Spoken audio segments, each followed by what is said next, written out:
একদিন সাহাবাদের বলেন, সাহাবায়ে কেরাম শোনো, আমি তোমাদেরকে আজকে আল কোরআনের 3 ভাগের 1 ভাগ 10 পারা পড়ে শোনাবো। সুবহানাল্লাহ।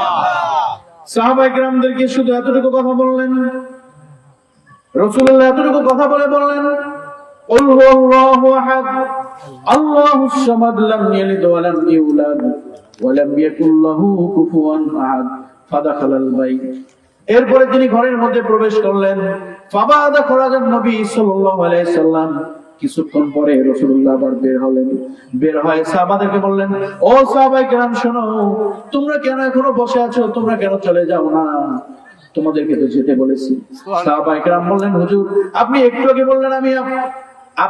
বললেন আমাদেরকে 10 পারা পড়ে শোনাবেন, কই? আপনি তো শুধু কুল আল্লাহ বললেন, ফাদাখালাল বাইত, ঘরের মধ্যে প্রবেশ করলেন। আবার কিছুক্ষণের পর খরাজান নবী রাসূলুল্লাহ বের হলেন, কিন্তু সাহাবায়ে কেরামরা বললেন, হুজুর আমরা তো আপনার জন্য বসে আছি, 10 পারা বলে আমাদের শুনাইলেন না? বলে, তোমরা কি জানো না কুল আল্লাহ একবার পড়লে 10 পারা কোরআনের সব হয়ে যায়?